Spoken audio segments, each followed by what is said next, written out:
फिर से बहुत बहुत स्वागत है आप सभी का आपका अपना है यूट्यूब चैनल मेजर टारगेट पर। तो फ्रेंड, आज के इस वीडियो में भी हम लोग क्लास 10 के साइंस यानी कि विज्ञान के ऑफिशियल मॉडल सेट पर आधारित जो है ना हम लोग फिर एक मॉडल सेट को हल करने वाले हैं। यानी कि दोस्तों ये ऑफिशियल मॉडल सेट का तीसरा पार्ट। इससे पहले हम जो है ना दोस्तों दो पार्ट को पढ़ा चुके हैं। अगर आप दोनों पार्ट को नहीं पढ़े हैं तो आप प्लेलिस्ट में जाके पढ़ सकते हैं।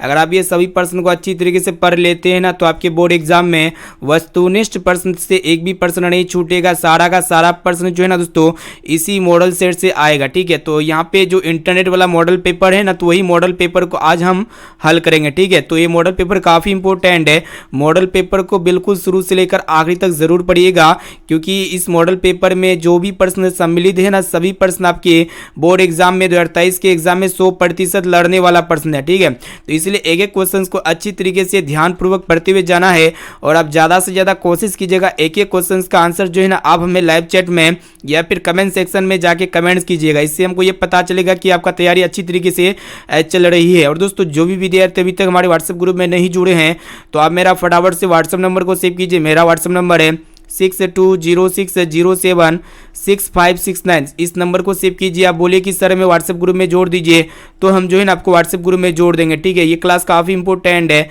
तो फ्रेंड फटाफट से यहाँ पे वीडियो को लाइक कर दीजिएगा और दोस्तों चैनल पर नए हैं ना तो साथ में चैनल को सब्सक्राइब कर लीजिएगा। साथ में नोटिफिकेशन बेल आइकन आएगा, इसे प्रेस करके ऑल पर जरूर सेलेक्ट कर लीजिएगा। और दोस्तों पिछले मॉडल पेपर के आधार पर यहाँ पे हम लोग टोटली 1 से लेकर 80 तक वस्तुनिष्ठ प्रश्न को देखेंगे, जिनमें आपको सिर्फ और सिर्फ किन्हीं 40 प्रश्नों का ही उत्तर देना है।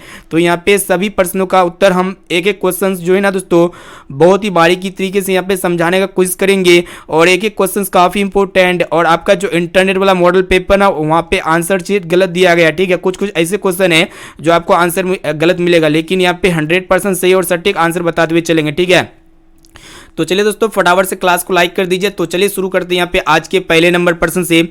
यहाँ पे आपको बताना है कि किसी दर्पण की फोकस दूरी मतलब किस दर्पण की फोकस दूरी ऋणात्मक होती है यानी कि नेगेटिव होती है। आपको बताना होगा कि कौन ऐसा दर्पण है जिसकी फोकस दूरी क्या होती है दोस्तों, नेगेटिव होती है। तो ये अवतल दर्पण की फोकस दूरी क्या होती है, नेगेटिव होती है। और दोस्तों आपके एग्जाम में एक प्रश्न पूछे जाते हैं कि उत्तल दर्पण की फोकस दूरी क्या होती है यानी कि पॉजिटिव होती है, धनात्मक होती है। अब चलिए फ्रेंड देखते हैं यहाँ पे नेक्स्ट क्वेश्चन की तरफ बढ़ चलते हैं, जो कि आपके बोर्ड एग्जाम में 100% पूछे जाएंगे। यहाँ पे आपको बताना है कि दर्पण की फोकस दूरी यानी कि एफ और वक्रता त्रिज्या आर में क्या संबंध होता है। काफी सिंपल प्रश्न है, आपको पता होना चाहिए दोस्तों। ये जो फोकस दूरी होती है ना वक्रता त्रिज्या की आधी होती है, यानी कि एफ बराबर क्या होता है, r/2 होता है। तो यहाँ पे देख सकते हैं कौन सा ऑप्शन में दिया गया एफ बराबर r/2, तो ऑप्शन बी में आपका दिया गया है एफ बराबर r/2। यहाँ पे बी ऑप्शन बिल्कुल ही करेक्ट आंसर हो जाएगा, जहां एफ क्या होता है, फोकस दूरी होता है और आर वक्रता त्रिज्या होता है। चलिए देखते हैं यहाँ पे नेक्स्ट क्वेश्चन क्या कराएगी। यहाँ पे आपको बताना है कि सामान्य दृष्टि के लिए स्पष्ट दृष्टि की न्यूनतम दूरी है। काफी इंपॉर्टेंट है। तो फ्रेंड ये सामान्य दृष्टि के लिए स्पष्ट दृष्टि की जो न्यूनतम दूरी होती है कितना होता है, 25 सेंटीमीटर होता है। काफी सिंपल प्रश्न है और आपके एग्जाम में एक प्रश्न भी पूछे जाते हैं कि सामान्य दृष्टि के लिए सुस्पष्ट दर्शन की अधिकतम दूरी होती है तो अनंत होती है। साथ में इसे भी आपको याद होना चाहिए। देखते हैं यहाँ पे चौथा प्रश्न क्या कराएगी, कि आपको बताना है कि श्वेत प्रकाश का कौन सा रंग यानी कि वर्ण किसी प्रिज्म से गुजरने के पश्चात सबसे कम झुकता है। तो फ्रेंड आपको पता होना चाहिए जब व्हाइट लाइट को हम लोग प्रिज्म से गुजारते हैं तो पर्दे पर 7 रंग की पट्टी प्राप्त होती है। वही सातों रंगों में जो सबसे कम झुकता है ना वो कौन सा रंग झुकता है, तो लाल रंग का झुकाव क्या होता है दोस्तों, इसका विचलन सबसे कम होता है। और किस रंग का झुकाव सबसे अधिक होता है, तो ये बैंगनी रंग का झुकाव क्या होता है, सबसे ज्यादा होता है। अब चलिए फ्रेंड देखते हैं यहाँ पे नेक्स्ट क्वेश्चन। आपको बताना है कि मानव आंख की रेटिना द्वारा बनाई गई छवित होती है यानी कि प्रतिबिंब होता है, कैसा होता है आपको बताना है। तो फ्रेंड आपको पता होना चाहिए हमारे आंख के रेटिना पे जो प्रतिबिंब बनता है ना कैसा बनता है, वास्तविक उल्टा सीधा वस्तु से छोटा बनता है। यहाँ पे बी वाला ऑप्शन जो है ना बिल्कुल ही करेक्ट आंसर हो जाएगा। चलिए फ्रेंड देखते हैं यहाँ पे नेक्स्ट क्वेश्चन की तरफ बढ़ चलते हैं, जो कि काफी टॉप लेवल के प्रश्न है। यहाँ पे आपको बताना है कि आकाश का रंग नीला प्रतीत होता है। काफी सिंपल प्रश्न है। तो फ्रेंड ये जो आकाश का रंग होते हैं ना नीला किसके कारण प्रतीत होते हैं, तो प्रकाश के प्रकिरणन यानी कि प्रकाश के प्रकिरणन के कारण मतलब प्रतीत होती है। ठीक है, और दोस्तों ये नीले रंग का प्रकिरण क्या होता है, सबसे ज़्यादा होता है। यही नीले रंग के प्रकिरण के कारण प्रकाश हमें कैसा दिखाई देता है, नीला दिखाई देता है। ठीक है, अगर आप मतलब प्रकाश को वायुमंडल से देखते हैं तो आपको कैसा दिखेगा, नीला दिखेगा, लेकिन आप प्रकाश को जब अंतरिक्ष में जाके देखिएगा तो आपको कैसा प्रतीत होगा दोस्तों, काला दिखेगा। ठीक है, चलिए देखते हैं यहाँ पे नेक्स्ट क्वेश्चन आपको बताना है कि किस दर्पण से वस्तु का प्रतिबिंब बड़ा बनता है। ठीक है, तो फ्रेंड ये भी प्रश्न हम आपको काफी और पढ़ा चुके हैं। ये जो अवतल दर्पण होते हैं ना, इसमें प्रतिबिंब जो बनते हैं इसका साइज कैसा होता है, बड़ा होता है। ठीक है, और दोस्तों ये अवतल दर्पण का उपयोग हम लोग कहाँ कहाँ करते हैं, तो ENT डॉक्टर लोग करते हैं ENT के रूप में इसका उपयोग, और सोलर कुकर में भी इसका उपयोग करते हैं, और हजामती दर्पण के रूप में भी इसका उपयोग किया जाता है। ठीक है, और परावर्तक दूरबीन बनाने के रूप में इस दर्पण का उपयोग किया जाता है। और दोस्तों ये उत्तल दर्पण का जो उपयोग किया जाता है कहाँ पे किया जाता है, आपके एग्जाम में पूछे जा सकते हैं, तो साइड मिरर के रूप में उत्तल दर्पण का उपयोग किया जाता है।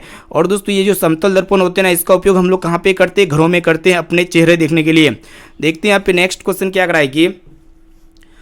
यहाँ पे आपको बताना है कि निम्नलिखित में कौन सा लेंस निकट दृष्टि दोष को ठीक करने के लिए उपयोग किया जाता है। काफ़ी सिंपल प्रश्न है, तो फ्रेंड आपको पता होना चाहिए।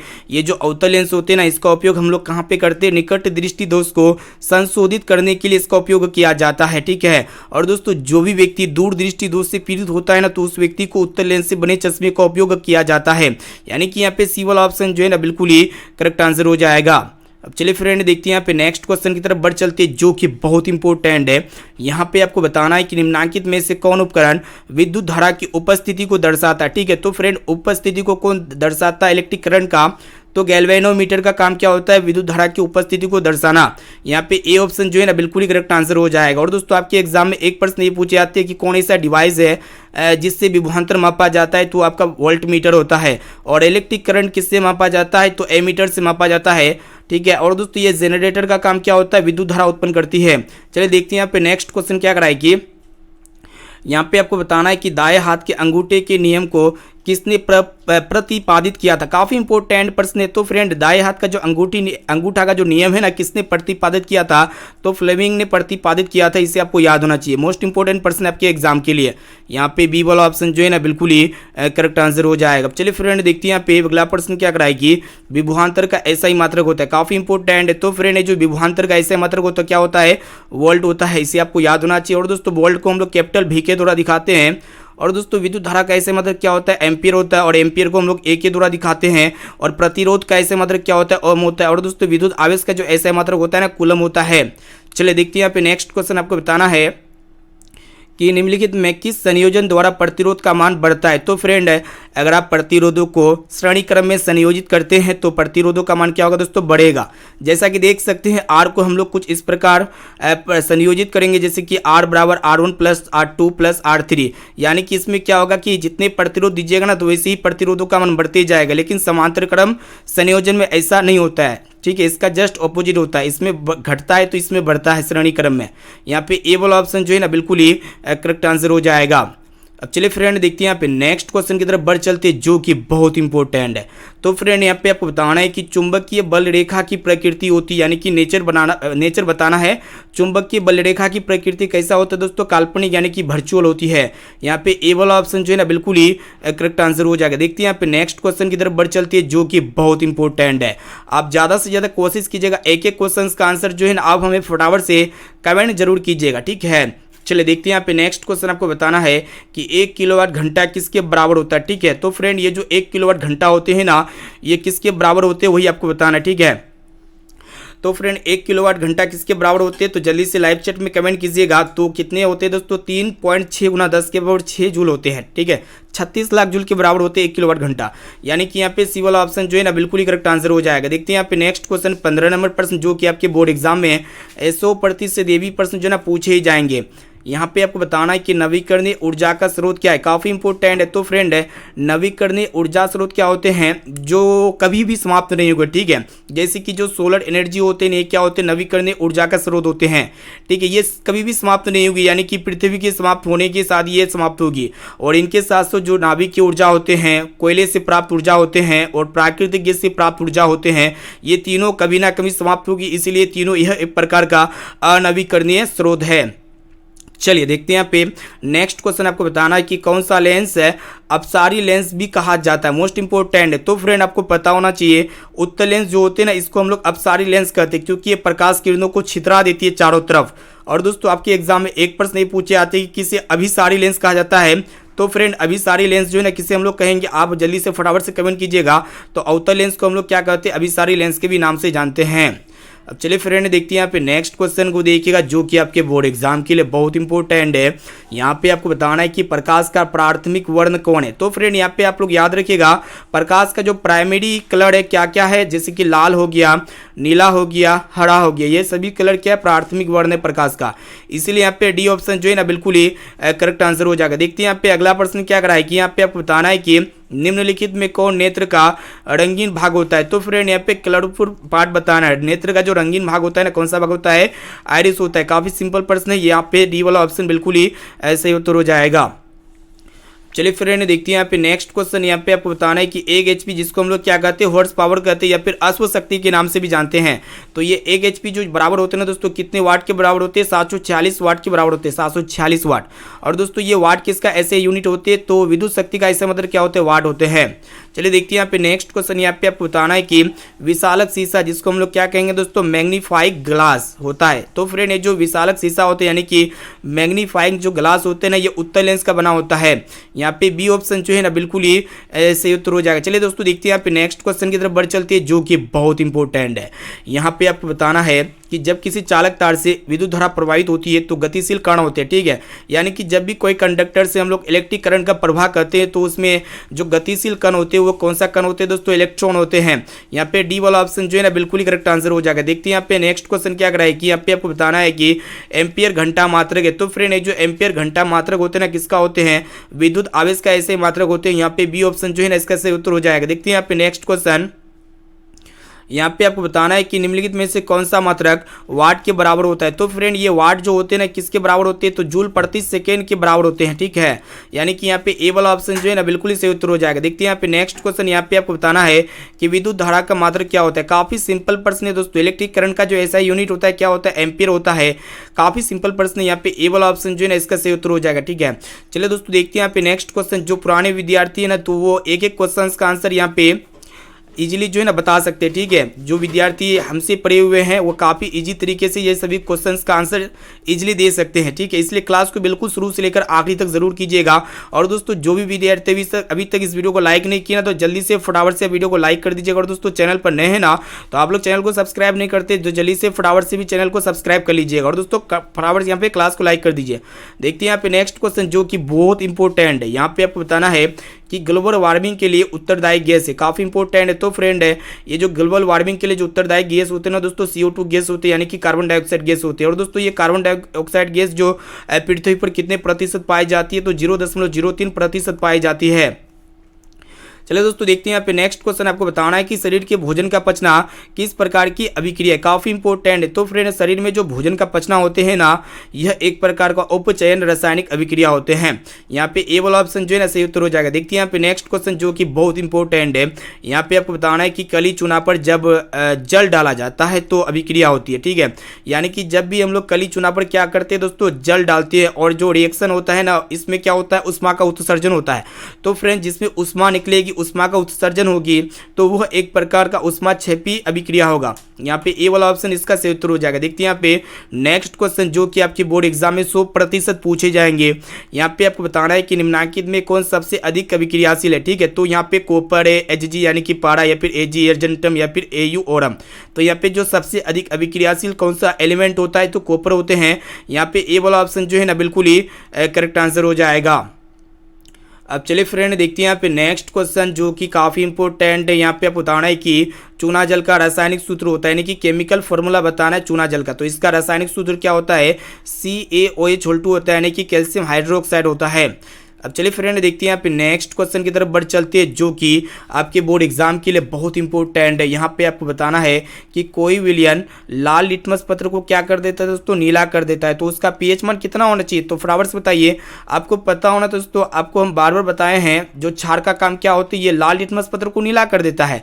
और दोस्तों जो ये अम्ल का काम क्या होता है, ये नीले लिटमस पत्र को लाल कर देता है, जस्ट इसका ऑपोजिट। तो यहाँ पे लाल लिटमस पत्र को जो नीला करेगा ना, वो क्षार होगा। और दोस्तों क्षार का जो pH वैल्यू होता है वो 7 से क्या होता है, अधिक होता है, यानी कि 7 से ज़्यादा होता है। तो यहाँ पे कौन सा ऑप्शन में दिया गया है, ऑप्शन ए में तो दिया गया है 11, लेकिन 7 से ज़्यादा है 11, और यहाँ पे ऑप्शन बी में भी दिया गया है 10 जो कि 7 से ज़्यादा है। तो यहाँ पे ए और बी दोनों सही उत्तर हो जाएगा, जो कि ऑप्शन डी में आपका दिया गया है ए और बी दोनों, यानी कि यहाँ पे डी ऑप्शन इसका बिल्कुल ही करेक्ट आंसर हो जाएगा। चलिए देखते हैं यहाँ पे नेक्स्ट क्वेश्चन, जो कि आपके बोर्ड एग्जाम के लिए बहुत ही इंपॉर्टेंट है। यहाँ पे आपको बताना है कि एल्काइन में कार्बन कार्बन के बीच कितने सह संयोजक बंधन होते हैं, ठीक है। तो एल्काइन के कार्बन कार्बन के बीच जो सह संयोजक बंधन होते हैं ना, 3 होते हैं। इसे आपको याद होना चाहिए दोस्तों। यहाँ पे सी वाला ऑप्शन जो है ना बिल्कुल ही करेक्ट आंसर हो जाएगा। देखते हैं यहाँ पे नेक्स्ट क्वेश्चन, जो कि आपके बोर्ड एग्जाम के लिए बहुत इंपॉर्टेंट है। यहाँ पे आपको बताना है कि ग्लूकोज का आणविक सूत्र क्या होता है, काफी इंपॉर्टेंट है। तो फ्रेंड ये जो ग्लूकोज होते हैं इसका जो आणविक सूत्र होते हैं ना, क्या होते हैं, C6H12O6 होते हैं। इसे आपको याद होना चाहिए। यहाँ पे ए वाला ऑप्शन जो है ना बिल्कुल ही करेक्ट आंसर हो जाएगा। देखते हैं यहाँ पे नेक्स्ट क्वेश्चन, यहाँ पे आपको बताना है कि उच्च वसीय अम्लों के सोफिम लवण क्या कहलाते हैं, काफी इंपॉर्टेंट है। तो फ्रेंड ये उच्च वसीय अम्लों के जो सोफिम लवण कहलाते हैं ना, साबुन कहलाते हैं। इसे आपको याद होना चाहिए। यहाँ पे ए वाला ऑप्शन इसका बिल्कुल ही करेक्ट आंसर हो जाएगा। अब चलिए फ्रेंड देखते हैं यहाँ पे नेक्स्ट क्वेश्चन की तरफ बढ़ चलते हैं, जो कि बहुत इंपॉर्टेंट है। यहाँ पे आपको बताना है कि सिंगल बॉन्ड CHO अभिक्रियाशील मूलक का जो नाम होता है ना दोस्तों, इसको हम लोग क्या कहते हैं, देखिएगा प्रश्न देख रहा है कि सिंगल बॉन्ड CHO अभिक्रियाशील मूलक को क्या कहते हैं, तो एल्कोहल कहते हैं। इसे आपको याद होना चाहिए। यहाँ पे बी ऑप्शन जो है ना इसका बिल्कुल ही करेक्ट आंसर हो जाएगा। देखते हैं यहाँ पे नेक्स्ट क्वेश्चन की तरफ बढ़ चलती है, जो कि बहुत इंपॉर्टेंट है। यहाँ पे आपको बताना है कि आवर्त सारणी के किसी आवर्त में बाएं से दाएं जाने पर तत्व के परमाणु त्रिज्या क्या होती है, काफी सिंपल प्रश्न है। तो आवर्त सारणी के आवर्त में बाएं से दाएं जाएंगे ना दोस्तों, तत्व का जो परमाणु त्रिज्या होगी वो क्या होती है, घटती है। इसे आपको याद होना चाहिए। और दोस्तों आधुनिक आवर्त सारणी में आवर्तों की संख्या कितनी होती है, 7 होती है। और दोस्तों जो आधुनिक आवर्त सारणी होती है ना, इसमें वर्गों की संख्या कितनी होती है, 18 वर्ग होते हैं।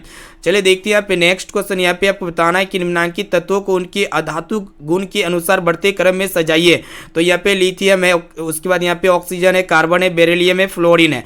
तो इसको जो है ना दोस्तों बढ़ते क्रम में सजाना है अधातु के, ठीक है। तो यहाँ पे ऑप्शन ए में आपका दिया गया है यहाँ पे फ्लोरीन, यहाँ पे लेस देन ऑक्सीजन हो जाएगा, लेस देन कार्बन। इसको अच्छी तरीके से याद रखिएगा। बेरिलियम फिर यहाँ पे लेस देन हो जाएगा लिथियम, यानी कि यहाँ पे ए वाला ऑप्शन जो है ना बिल्कुल ही करेक्ट आंसर हो जाएगा। ये प्रश्न इसी तरह के पूछे जाते हैं, यही प्रश्न पूछे जाते हैं, इसको याद कर लीजिएगा अच्छी तरीके से। चलिए दोस्तों देखते हैं यहाँ पे नेक्स्ट क्वेश्चन की तरफ बढ़ चलती है, जो कि बहुत इंपॉर्टेंट है। यहाँ पे आपको बताना है कि सिलिकॉन क्या है। तो फ्रेंड ये जो सिलिकॉन होते हैं यह एक प्रकार का उपधातु होते हैं।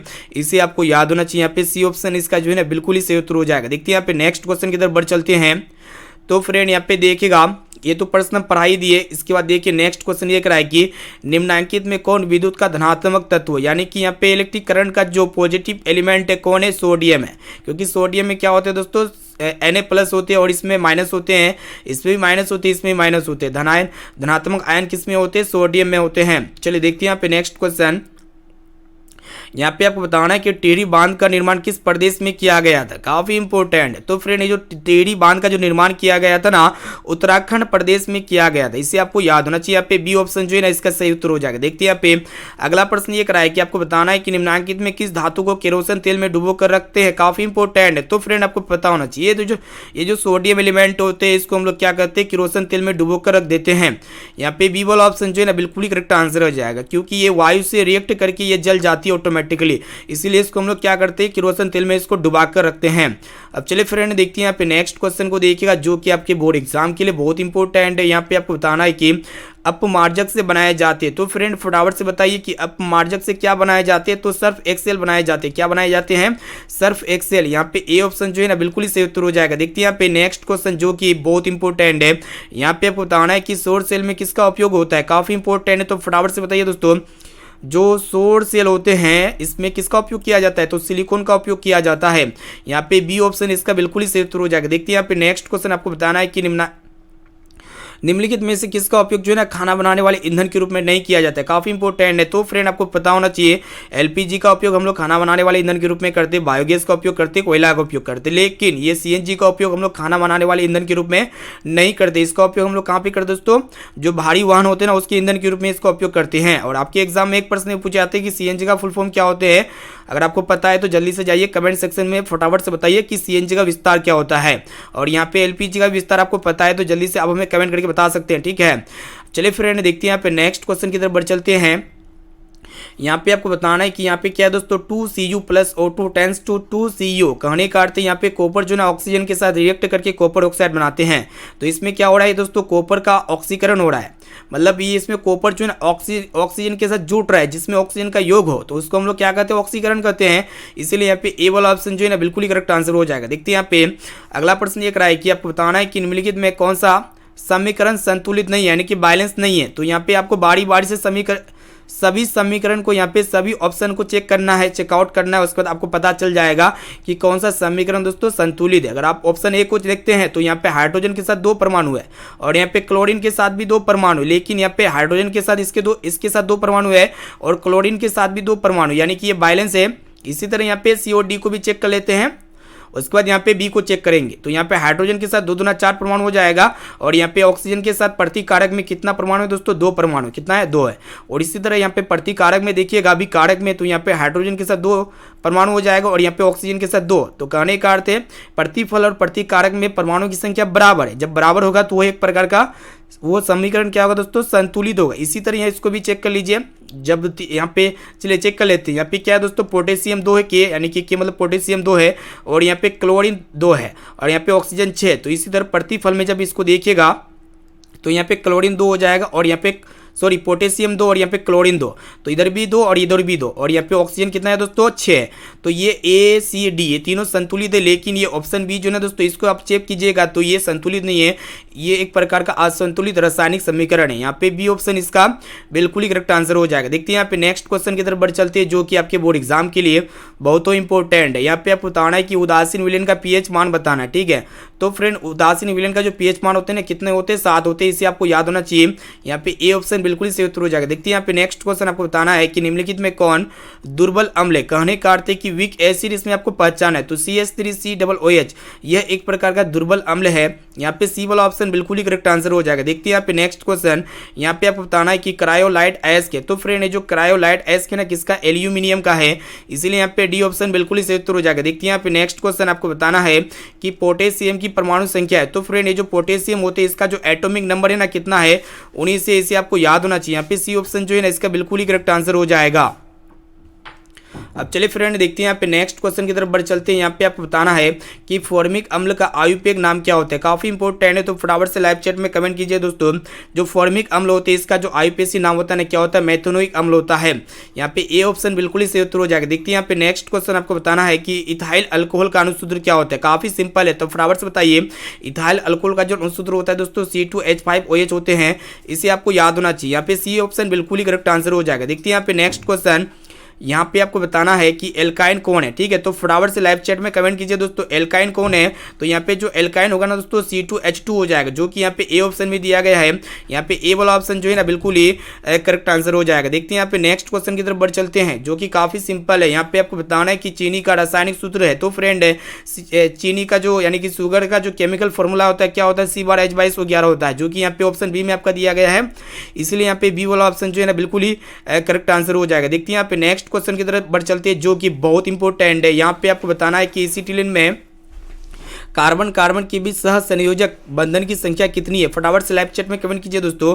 जो एसिटिलीन होते हैं ना उसमें कार्बन कार्बन के बीच जो सह संयोजक बंधन की जो संख्या होती है कितने होते हैं, 5 होते हैं, इसे आपको याद होना चाहिए। यहाँ पे ए ऑप्शन जो है ना बिल्कुल ही सही उत्तर हो जाएगा। देखते हैं यहाँ पे नेक्स्ट क्वेश्चन, जो कि आपके बोर्ड एग्जाम के लिए बहुत इंपॉर्टेंट है। यहाँ पे आपको बताना है कि श्वसन के अध्ययन के लिए उपयोग किए जाने वाला बीज है। तो फ्रेंड है श्वसन के अध्ययन के लिए जो उपयोग किए जाने वाला जो बीज होते हैं अंकुरित बीज होते हैं। कौन से बीज होते हैं, अंकुरित बीज। यहाँ पे इसका बी ऑप्शन जो है ना बिल्कुल ही सही उत्तर हो जाएगा। देखते हैं यहाँ पे नेक्स्ट क्वेश्चन, यहाँ पे आपको बताना है कि मानव वृक्क जो होते हैं ना किस प्राणी का एक हिस्सा है, ठीक है। तो फ्रेंड वृक्क का काम क्या होता है, ये उत्सर्जन का काम होता है, यानी कि यहाँ पे सी ऑप्शन में दिया गया। यहाँ पे सी वाला ऑप्शन जो है ना इसका बिल्कुल ही सही उत्तर हो जाएगा। देखते हैं यहाँ पे नेक्स्ट क्वेश्चन, यहाँ पे आपको बताना है कि पौधों में जाइलम निम्नलिखित में से किसके परिवहन के लिए जिम्मेदार है। काफी इंपॉर्टेंट है। तो फ्रेंड ये जो जाइलम का काम होते हैं ना, जल का परिवहन यानी कि पानी का परिवहन का कार्य करता है ये जाइलम। और दोस्तों पौधे में जो फ्लोएम का कार्य होता है वो भोजन का परिवहन करता है, साथ में इसे भी आपको याद होना चाहिए। देखते हैं यहाँ पे नेक्स्ट क्वेश्चन की तरफ बढ़ चलते हैं, जो कि आपकी बोर्ड एग्जाम के लिए बहुत ही इंपॉर्टेंट है। यहाँ पे आपको बताना है कि श्वसन के दौरान कौन सी गैस निकलती है। तो फ्रेंड आपको फटाफट से बताइए कि श्वसन के दौरान कौन सी गैस निकलती है। तो ये यहाँ पे CO2 गैस निकलती है। कौन सी गैस निकलती है, CO2 यानी कि कार्बन डाइऑक्साइड गैस निकलती है। और दोस्तों ये वायुमंडल में CO2 गैस कितना प्रतिशत पाई जाती है, तो लगभग 21% जो है ना दोस्तों वायुमंडल में CO2 गैस पाई जाती है। चलिए देखते हैं यहाँ पे नेक्स्ट क्वेश्चन। यहाँ पे आपको बताना है कि फलों को पकाने को निम्न में से किससे नियंत्रित किया जाता है। ठीक है, तो फ्रेंड जो फल होते हैं इसको पकाने का जो कंट्रोल का काम करता है कौन करता है, इथिलीन हार्मोन करता है। ऐसे में तो पादप में 5 प्रकार के हार्मोन पाए जाते हैं। कौन कौन सा हार्मोन होते हैं, जिबरेलिन्स होते हैं, इथिलीन होते हैं, साइटोकाइनिन होते हैं और एब्सिसिक एसिड होते हैं।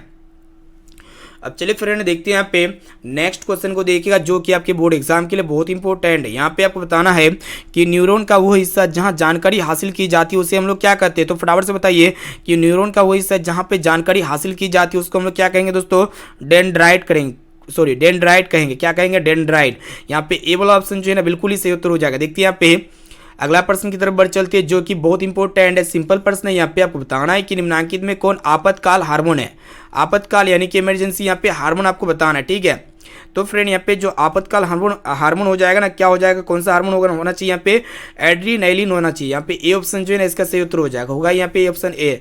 चलिए देखते हैं यहाँ पे नेक्स्ट क्वेश्चन। यहाँ पे आपको बताना है कि निम्नलिखित में से कौन सी क्रिया अनैच्छिक क्रिया नहीं। अनैच्छिक क्रिया यहाँ पे आपको यहाँ पे सबसे पहले देखिए दोस्तों अनैच्छिक क्रिया कौन है, अनैच्छिक क्रिया नहीं है। ठीक है, अनैच्छिक क्रिया पे हम पहचानते हैं जैसे कि दोस्तों देखिएगा यहाँ पे उल्टी हो गया, उसके बाद अत्यधिक लार का आना हो गया और दिल का धड़कना, ये तीनों क्या है दोस्तों, अनैच्छिक क्रिया है। लेकिन ये चबाना को हम लोग कंट्रोल कर सकते हैं, जिसको कंट्रोल कर सकते हैं वो अनैच्छिक क्रिया नहीं है, जिसको कंट्रोल कर सकते हैं वो अनैच्छिक क्रिया होते हैं।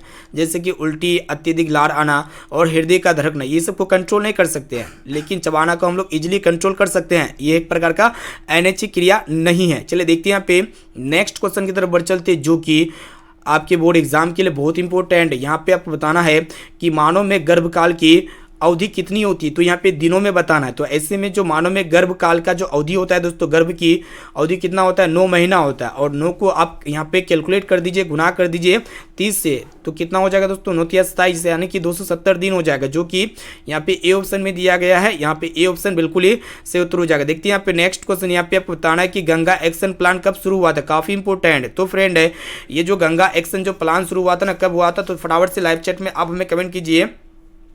तो 1981 में हुआ था। कब हुआ था, 1981 में। यहाँ पे बी ऑप्शन इसका जो है ना बिल्कुल ही करेक्ट आंसर हो जाएगा। देखते हैं यहाँ पे नेक्स्ट क्वेश्चन की तरफ बढ़ चलते हैं दोस्तों जो कि आपके बोर्ड एग्जाम के लिए बहुत इंपॉर्टेंट है। यहाँ पे आपको बताना है कि मुकुलन द्वारा अलैंगिक जनन निम्नलिखित में से किस में होता है। तो फटाफट से बताइए, ईस्ट में, प्लाज्मोडियम या फिर अमीबा में, या फिर इनमें से कोई नहीं। तो फ्रेंड ये जो मुकुलन द्वारा जो अलैंगिक जनन होता है ना, किस में होता है, ईस्ट में होता है।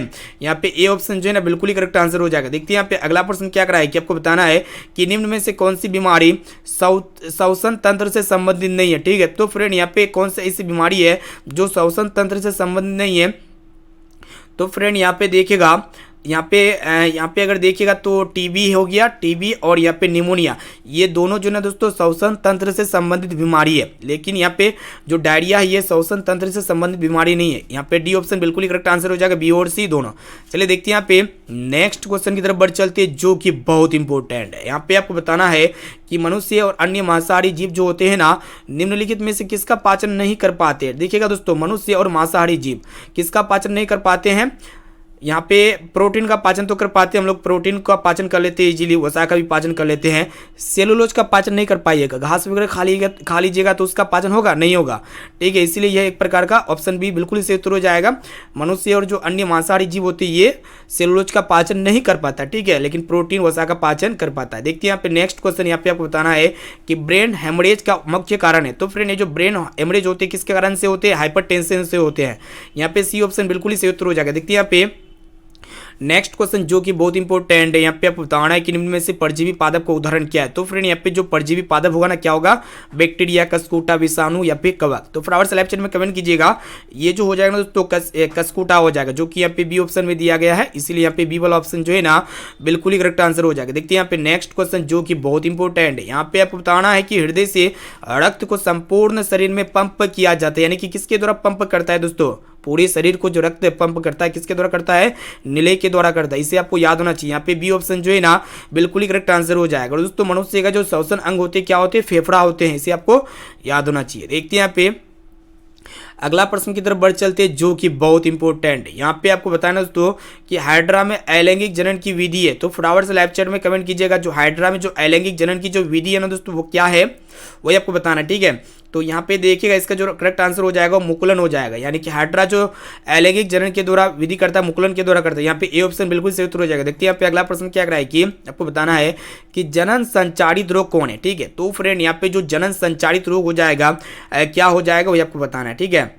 चलिए यहाँ पे देखिएगा सिफिलिस हो जाएगा, उसके बाद एड्स हो जाएगा और यहाँ पे गोनोरिया, ये तीनों क्या है जनन संचारित रोग है, इसीलिए यहाँ पे डी ऑप्शन बिल्कुल ही करेक्ट आंसर हो जाएगा। देखते हैं यहाँ पे अगला प्रश्न आपको बताना है कि पुष्प का बाहरी भाग है। तो फ्रेंड पुष्प का जो सबसे बाहरी भाग होते हैं ना वो क्या होते हैं, बाह्यदलपुंज होते हैं, जो कि यहाँ पे ए ऑप्शन में दिया गया है, इसीलिए यहाँ पे ए वाला ऑप्शन जो है ना बिल्कुल ही करेक्ट आंसर हो जाएगा। देखते हैं यहाँ पे नेक्स्ट क्वेश्चन आपको बताना है कि ब्लड ग्रुप ए में कौन सा एंटीबॉडी होता है। तो फटाफट से बताइए जो ब्लड ग्रुप ए होते हैं ना दोस्तों इसमें कौन सा एंटीबॉडी होता है, तो बी होता है।